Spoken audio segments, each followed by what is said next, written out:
You're listening to the Entertainment Report on iHeartRadio, live from Dubai for Tuesday, February 2nd, 2021.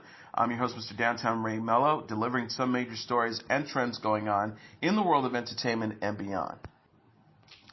Dustin Diamond, the actor best known for portraying Screech on Saved by the Bell, has died at the age of 44. Diamond's representative, Roger Paul, confirmed his death to The Hollywood Reporter and Rolling Stone. Diamond was diagnosed with stage 4 lung cancer in January. He then started chemotherapy. Paul said in a statement, he was diagnosed with this brutal, relentless form of malignant cancer only 3 weeks ago. In that time, it managed to spread rapidly through his system. The only mercy it exhibited was its sharp and swift execution. Dustin did not suffer. He did not have to lie submerged in pain. For that, we are grateful. Dustin Diamond was a character in and of himself, an unpredictable spitfire who always left us shocked but never left us bored. We're pleased to ask that you give room for privacy to our team and Mr. Diamond's family during this tragic time as we grieve and remember the memories spent together. This loss is as much stinging as it is sudden. Diamond portrayed the nerdy Screech on Saved by the Bell for 4 seasons, from 1989 to 1993. Saved by the Bell, The College Years, for 1 season from 1993 to 1994, and Saved by the Bell, The New Class, for 7 seasons from 1994 to 2000. The actor did not return for the Saved by the Bell revival, which was launched on Peacock in November. Diamond also appeared on Celebrity Boxing 2, where he fought Ron Palilio, Celebrity Fight Club, Hulk Hogan's Celebrity Championship Wrestling, where he got into the ring with Dennis Rodman and Frank Stallone, World's Dumbest, and Celebrity Big Brother. He also appeared in films Made, Pauly Shore is Dead, Dickie Roberts' former child star, Teeterball the Movie, All Wifed Out, and College Frightener. Diamond executive produced 2014's Lifetime film, The Unauthorized Saved by the Bell story, and released the book Behind the Bell, but later claimed the book was ghostwritten. Diamond was 44. When singer Andrea Day was cast in the lead role in The United States vs. Billie Holiday, she didn't think she was ready to do justice with the legendary singer. Day said on the Sundance Film Festival panel called Women Breaking Barriers, hosted by the Hollywood Foreign Press Association, I said no multiple times because I didn't want to dishonor her legacy. It was because I love Billie Holiday and because I am not an actress. The 36-year-old singer who played a background singer in the movie Marshall and lent her voice to one of the automobiles in Cars 3 said she had intended to gradually cross over into acting. However, she would have started smaller. Day says if it was my choice, I would have started with the little baby supporting role. I didn't anticipate that I would go into acting this soon. I never would have imagined I would have started with a role like this. Director Lee Daniels met Day to convince her to play Holiday. He shared with her his approach, which differed from the previous biopic starring Diana Ross's Holiday. Day said, I didn't want to remake Lady Sings the Blues. As a fan, I didn't have a desire to retell a story that was not the full picture of Billie Holiday's life. The film focuses on the Federal Bureau of Narcotics' pursuit on Holiday. FBI Commissioner Henry Anslinger assigned FBI agent Jimmy Fletcher to the Holiday case on suspicion of using heroin. Gary Hedlund plays Anslinger, and Trevante Rhodes plays Fletcher. Day says, the idea of vindicating her legacy became more enticing for me. Anslinger banned Holiday from singing Strange Fruit. The song describes lynchings, calling the hanging bodies strange fruit from the trees. The film shows Holiday integrating nightclubs in the 30s. With wide audiences present, she would sing Strange Fruit to inform them about lynchings. Day says people were lynched, and everyone needed to be aware of this. It needs to be in your face because if you can't hide it from it, it persists. Day also said she truly was the the godmother of civil rights. The first war of drugs was wholly entranced in race, and she was public enemy number 1 because she was integrating audiences. Even Day says she didn't know how to the extent the FBI and FBN's pursuit of Holiday. Anslinger and the FBN remained on Holiday's case until her 1959 hospitalization and death. Day says, I was aware of the government going after her for singing Strange Fruit, not the magnitude, the level that they went after her. The United States vs. Billie Holiday premieres on February 26 on Hulu. Sundance Film Festival, which is virtual this year, runs through Wednesday. Tickets are available at tickets.festival.sundance.org.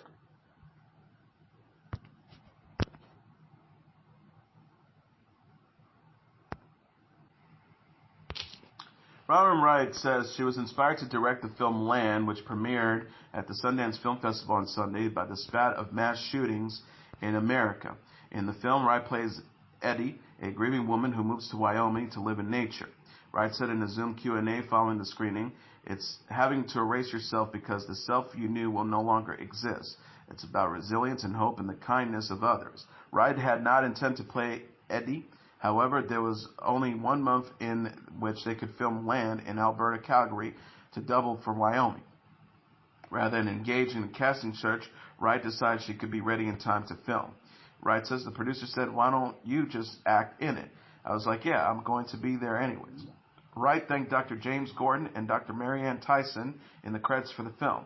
She said she spoke to them to gain insight into how her character, Eddie, might be processing grief. The doctors shared their observations about the stages of grief.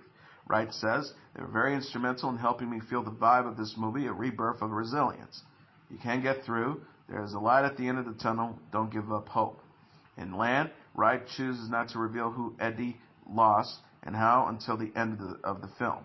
Wright says the original script specifies the circumstances earlier, but she discovered in editing that she could wait. Wright says, "We just felt that we could let people go on this journey without knowing until the very end." Performing the most extreme moments of sadness was trying for Wright. As a director, she decided 1 take was enough.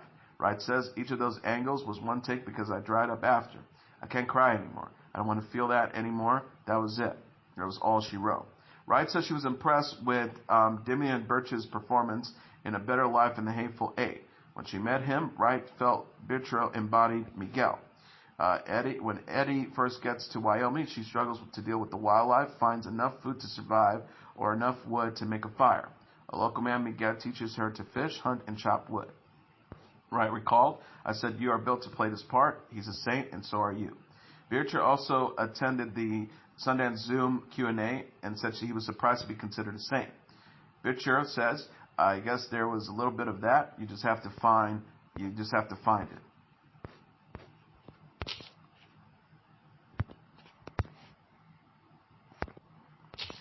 The Berlin International Film Festival has announced its 2021 jury members. This year's jury will be composed of 6 former winners of the Golden Bear, the festival's top prize for Best Film.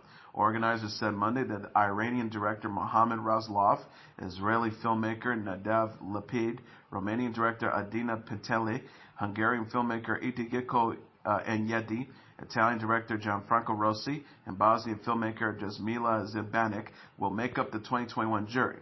This year's event will not have a jury president. The 2021 Film Festival will take place in 2 stages due to the COVID-19 pandemic. The industry event, which will be held virtually March 1st to the 5th, while the summer special in-person screening will take place June 9th to the 20th. Artistic director Carlo Chatran says, "I am happy and honored that 6 filmmakers I admire a great deal have enthusiastically accepted our invitation to take part in this unique edition. They express not only different ways of making uncompromising films and creating bold stories, but also they represent a part of the history of the Berlin name." He added, "In this moment in time, it's meaningful and a great sign of hope that the Golden Bear winners will be in Berlin watching films in a theater and finding a way to support their colleagues. This year's festival selections will be announced at a later date."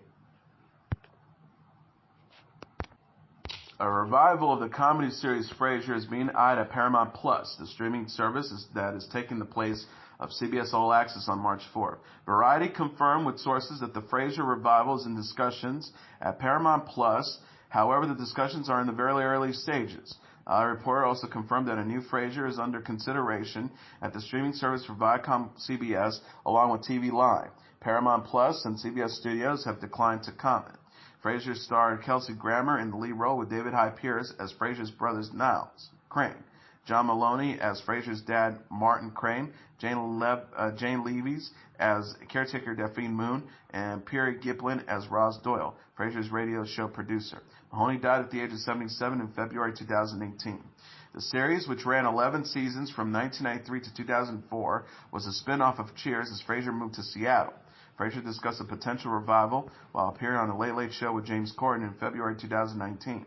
Grammer suggested that the revival could take place in Chicago, where his character left for the final episode of Frasier and deal with the death of Mahoney. Grammer said at the time, "The first like principle is that it is a different story basically. Same group of characters but in a different setting. Something has changed in their lives." Neve Campbell has joined the cast of Netflix's upcoming Lincoln Lawyer series. Netflix confirmed Monday that Campbell will star in its adaptation of Michael Connelly's Lincoln Lawyer book series. Campbell joins Manuel Garcia Roflo, who previously announced to play Mickey Haler. Variety says Campbell will play Maggie McPherson, Haler's first ex-wife and a passionate, committed deputy district attorney. McPherson and Haler have frequent tensions but still care deeply for each other and co-parent their preteen daughter Haley. The new series is based on The Brass Verdict, the second book in Connelly's book series.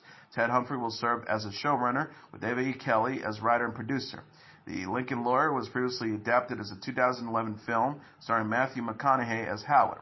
Campbell previously co-starred in the Netflix series House of Cards. She is known for playing Sidney Prescott in the Scream movies. Anna Mensah, Bob Balaban, and more have been cast in the Netflix dramedy series The Chair, starring and executive produced by Sandra Oh. The Chair is a 6-episode half-hour series that centers on Jin Yu, played by Oh, the chair of an English department at a small university. Jay Duplass and Holland Taylor also star. David Morse and Everly Carganilla have been cast as series regulars along with Mensah and Balaban. Ji Young Lee, Mallory Lowe, Marcia DeBonis, Ron Crawford, Ella Rubin, and Bob Stevenson have been cast in guest starring roles. Production has started in Pittsburgh. Mensah will portray progressive English professor Jasmine Yaz McKay, who is close friends of Jin Yu.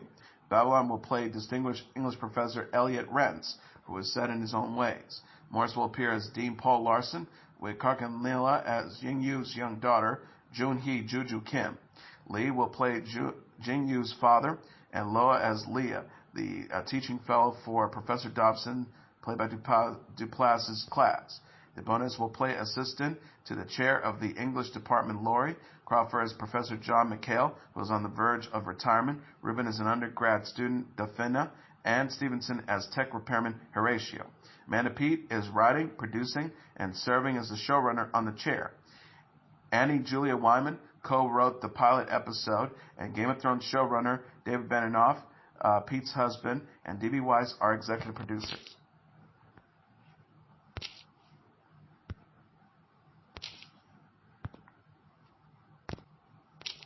Netflix announced on Monday that a new 3D animated Sonic the Hedgehog series titled Sonic Prime is coming to the streaming service worldwide in 2022. The 24-episode series will feature iconic video game character on a high-octane adventure where the fate of a strange multiverse rests in his hands. Sonic will also be going on a journey of self-discovery and redemption. Netflix is working with studios Wild Brain, Man of Action Entertainment, and Sonic's video game maker Sega on the project. Wild Brain's Vancouver Studios is handling the animation, with Wild Brain and Sega working together on production, distribution, and licensing. Man of Action Entertainment, the makers behind Ben 10, and the characters and teams of Disney's Big Hero 6 are serving as showrunners and executive producers. Sonic Prime will appeal to kids, families, and longtime fans, Netflix said. The company released a logo for the series on Twitter. Dominique Bazet, the director of original animation at Netflix, said in the statement, "Sonic is a beloved character and holds a special place in everyone's hearts, including my own. I've spent many hours with the blue blur as a kid, and it's a privilege to be able to bring this character everyone knows and loves on a brand new adventure with Netflix, one that a generation of loyal fans and brand new fans around the world can enjoy." Paramount released a live-action Sonic the Hedgehog film in February 2020, starring Ben Schwartz as the voice of Sonic, James Marsden, and Jim Carrey as the villainous Dr. Robotnik. Paramount announced that a sequel is in development in May.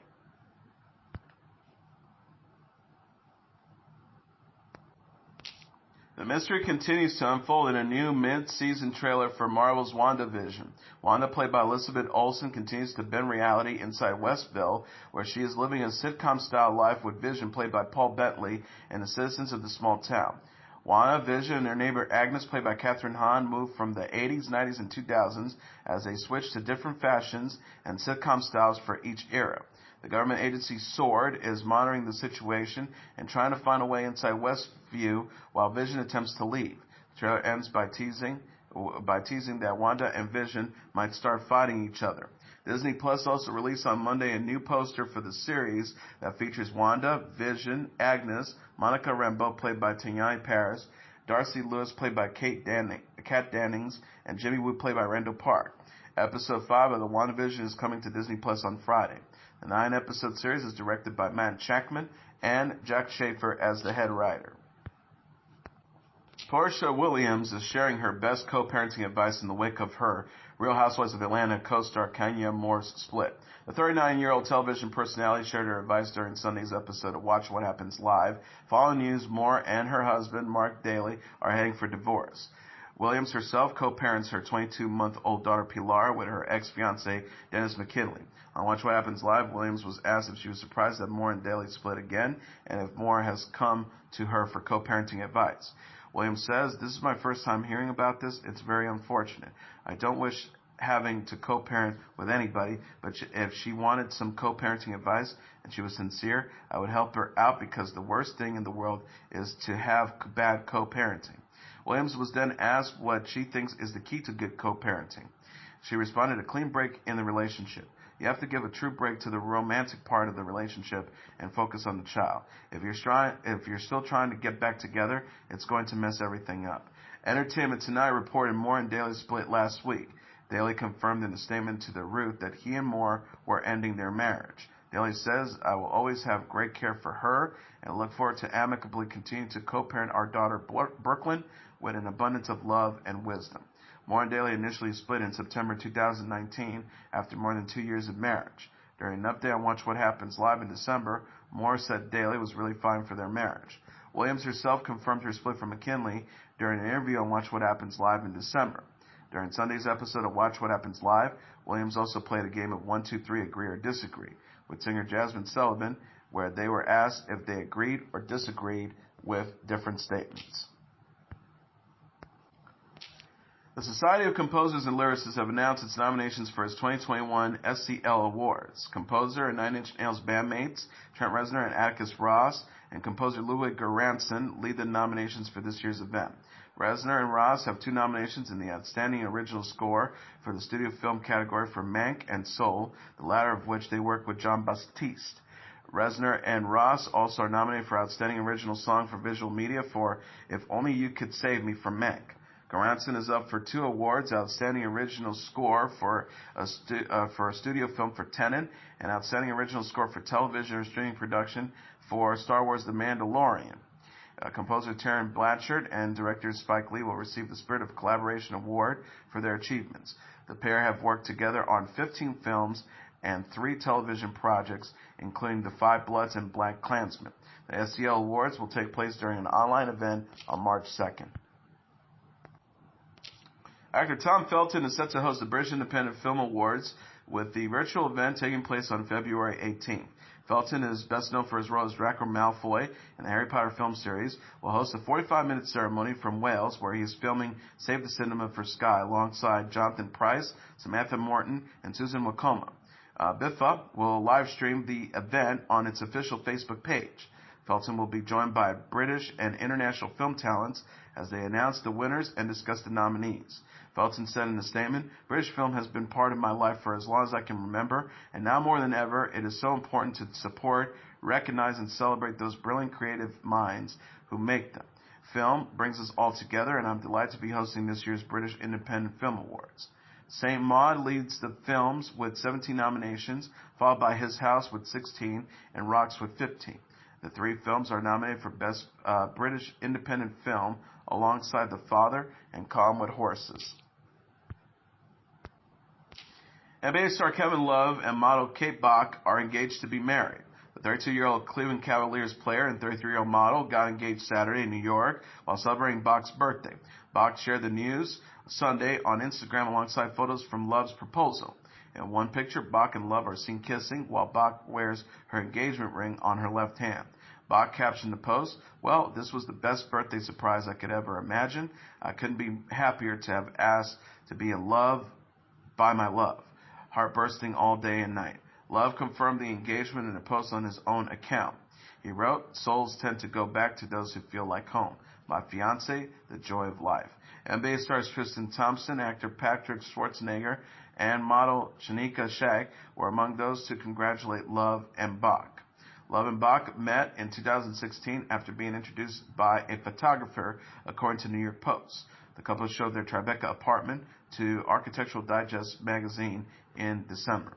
Love joined the Cleveland Cavaliers in 2014, but has been sidelined this season due to injury. Bock has appeared in the annual Sports Illustrated swimsuit issue since 2013. And finally, Tony Bennett, the Grammy-winning legendary singer, is sharing his battle with Alzheimer's disease. The 94-year-old recording artist and his family went public about Bennett's diagnosis with the disease in an article for AARP magazine published Monday. Bennett tweeted, "Life is a gift, even with Alzheimer's. Thank you to Susan and my family for their support, and at AARP, the magazine, for telling my story." AARP spoke to Bennett, his wife Susan, and his eldest son Danny Bennett for the article. Bennett was diagnosed with Alzheimer's, a type of dementia that causes memory loss and cognitive decline, in 2016. In the article, Susan Bennett said Bennett can still recognize family members, but is not always sure where he is or what is happening around him. In addition, she says Bennett is, quote, incapable of understanding the disease and his condition. Susan Bennett said Bennett was showing clear signs of the disease when he and Lady Gaga started recording a follow-up to their 2014 album Cheek to Cheek in 2018. The pair recorded a new album between 2018 and early 2020 and will release it in the spring. Despite his diagnosis, Bennett retains his love for music and singing. The singer's team of neurologists says Bennett's singing lessons with his longtime partner, Lee Musiker, helped stimulate his brain in positive ways. Bennett's last public performance was at the Count Basie Center for the Arts in Ringbank, New Jersey, in March. And that is your entertainment report for Tuesday, February 2nd, 2021. I'm your host, Mr. Downtown Ring Melo. I'll be back tomorrow to deliver some major stories and trends going on in the world of entertainment and beyond. You can follow the show on Facebook, Twitter, or Instagram. Facebook.com/The Entertainment Report with Ray Melo. That's RAYMELO. On Twitter at The Enter Report, or on Instagram at The Entertainment Report. You can listen to this episode or any previous episodes of The Entertainment Report anytime you want on iHeartRadio. Just go to iHeart.com or your iHeart phone app, search for The Entertainment Report, and it'll take you to the page. Good night, and God bless you all.